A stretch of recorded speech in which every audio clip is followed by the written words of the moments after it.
So on this channel, I like to talk a lot about what to do with your money. As far as what to invest your money in, what to buy, what to save, everything is about what to do. And because I've been making YouTube videos about personal finances for such a long time, I tend to forget what it was like before I had built good financial habits. But there was a time that I kind of remember all too well of when I made some big financial mistakes. So that's what I want to talk about in this video. I want to talk about the 7 biggest financial mistakes I made early in my career of not even really being a YouTuber. And some of them actually happened after being a YouTuber, and how you can avoid them. So if we haven't met already, my name is Anfernee. I make videos about personal finance, investing, and side hustles. And if you think you'll find any kind of value in this video, then go ahead and tap that like button for your boy, as it really does help the channel out. And it also makes me happy when you do that, because it just makes me happy. And a couple of these financial mistakes that I'm going to talk about are going to be common sense. Well, to me, they're going to be common sense. They may not be common sense to you, but I think the very first of those is going to be the most important, because I mentioned it in any one of my investing videos. And the very first money mistake that I made was not investing early. Now, this is all going to be subjective, because my not investing early may not be the same as your not investing early. I think that I didn't start investing early because I didn't really start investing my money until around my senior year in college. Obviously, for some people, if they started investing at 21 years old, they will be a lot further along their investing journey. But for me, what that meant was that I had 3 years of uninvested income, of wasted financial potential, because I decided not to invest then. And I want to caveat this by saying that I knew about investing in college. I just didn't invest. What I wanted to do in college was to be a day trader instead of a long-term investor. So instead of putting my mental capacity towards investing for the long term, I was trying out for quick gains, trying to make some money quickly in the stock market, and I quickly found out that that was not the way to go. So for someone who has not been aware of investing, I don't put this against you. However, as you're now watching this video and you do start to learn about the benefits of investing and compound interest and how your money can grow over time versus sitting in a savings account, then I would say it would be a mistake for you going forward if you don't take advantage of that. And there's an old saying that I do mention on the channel a few times, that the best time to plant a tree was 10 years ago, but the second best time to plant it is today. So even if you were like me and you didn't get started investing when you learned about what investing was, you can still take advantage of compound interest by doing your best going forward, and start by opening up a brokerage account or a Roth IRA today and start letting your money work for you, baby. That's all you got to do. But moving on to the second money mistake that I made in my 20s, this is going to be by relying too much on credit cards. Now, I came from a family who did not talk a lot about financials. We didn't talk about how much money people made. We didn't talk about how to budget. We didn't talk about how to set up a credit card. Money was a very taboo subject in my family, and because of that, I don't think that I was equipped with the necessary skills to actually handle my money correctly once getting out in the real world. And for someone who is in a position like that, you either learn what to do by mentors, or you either learn what to do by mistakes. And I absolutely learned from the latter, that I learned by making mistakes. One of the first things that I did in the first month that I got into college was open up a credit card in my name. And me being young, dumb, and naive, I thought that this was free money, and that as long as I can make the payment, I would be able to spend whatever the limit was. Now, fortunately, I had a fairly low limit. The limit was only about $600 at the time. And I remember very vividly the first week on campus, I went and bought a PlayStation 4. I am not a gamer, keep this in mind, just to play the game sometime with my teammates. I probably used that PlayStation 4 maybe 10 times in the 4 years that I was in college. I just was not a gamer, and that sort of sparked the road to financial mistakes. That became a very tough pill that I had to swallow once I started getting my finances in order. So I would say the best way to avoid this mistake is that do not buy something with a credit card that you cannot afford to pay in cash. I want you to erase the monthly payment theory from your memory altogether. Yes, you may be able to spend $50 a month to pay down your credit card, but the interest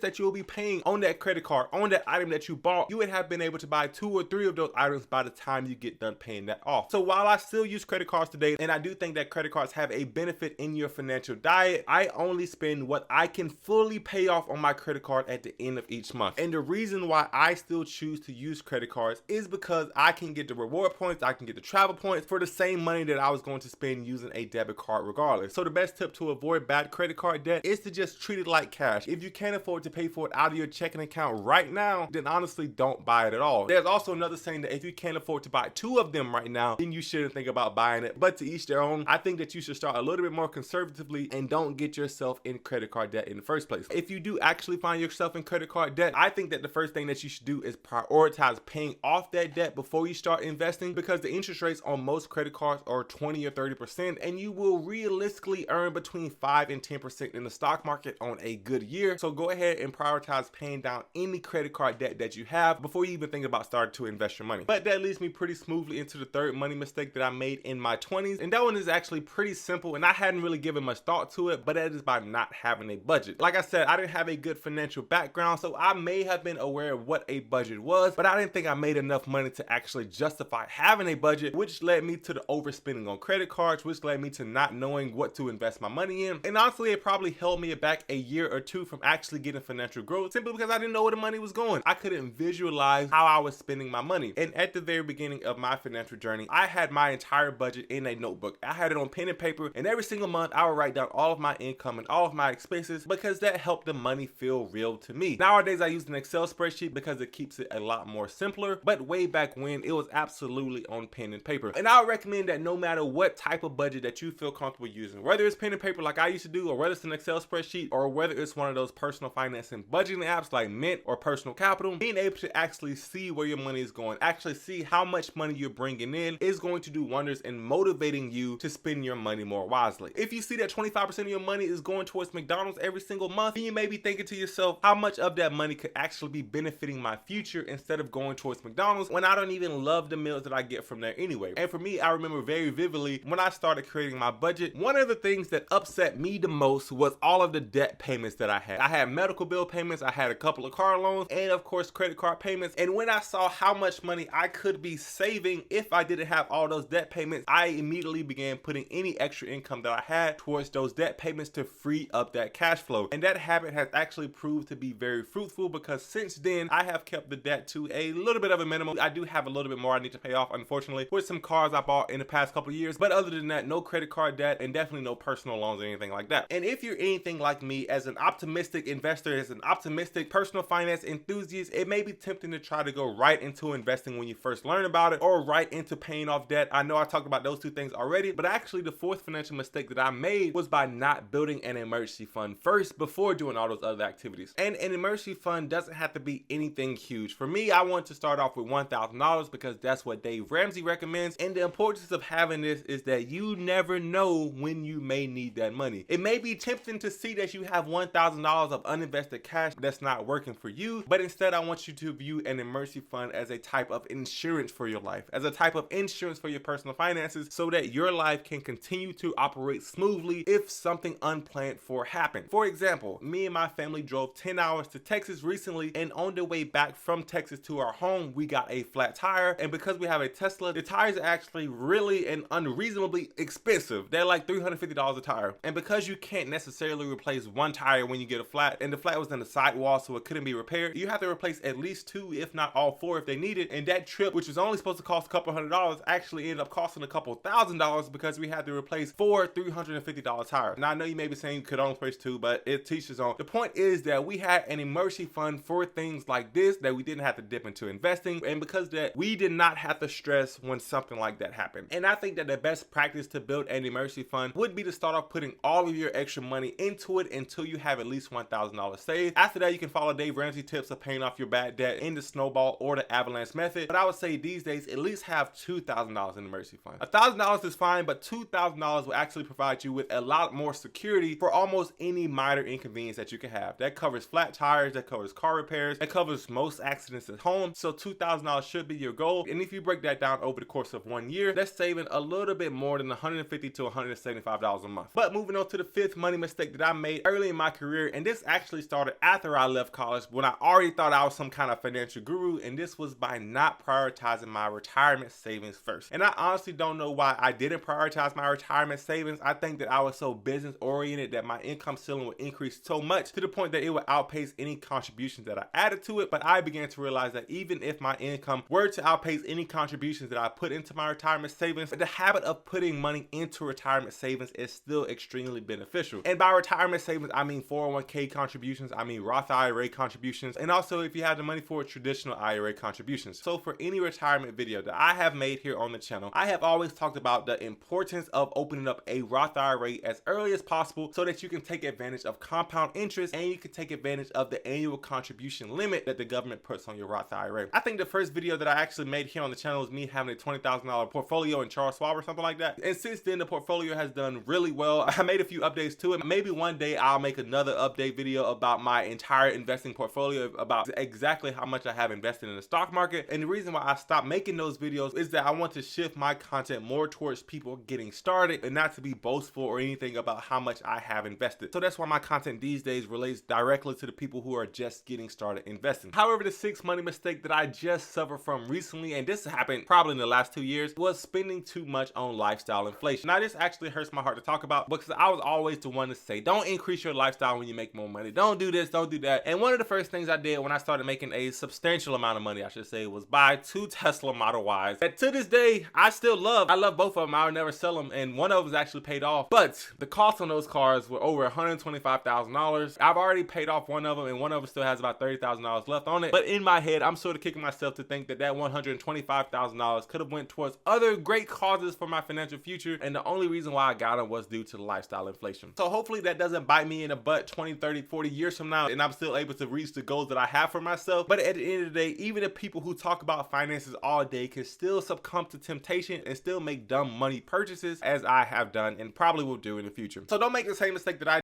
Don't buy crazy expensive cars just because you can, because that money can benefit you a lot more in 30 years than it could be for a car that maybe only will last 10 or 20 years. And the 7th financial mistake that I made in my 20s that I don't want you to make is not learning about money sooner. One of the best books that I've read about money, and it actually broke everything down into very simple terms, was this book called Rich Dad Poor Dad by Robert Kiyosaki. I actually like to read this book over again every 1 or 2 years, and honestly, for someone who's just personal finances, this little book will teach you pretty much everything that you need to know to get started. Now, this is not an investing book. This is not going to tell you what to invest in or how to treat your money. But what this book does a great job at is teaching you the mindset that the rich have versus the poor have. And I don't want to get too deep into this book because I may make an entire video about it here soon. But basically it talks about how the rich make their money work for them and how they go about doing that, and how the poor tend to get poorer over time because of their lack of financial knowledge. So definitely check this book out if you're getting started. It is one of my top 5 favorite books of all time, probably number 2 behind the Bible, but this is definitely worth the read and it's worth every penny that you spend on it. However, with all that being said, if you found any kind of value in this video, then tap that like button for your boy. As I said, it really does make me happy, and hit that subscribe button if you want to see more content like this. If you do subscribe to see more content like this, then I'll see you in the next one, guys.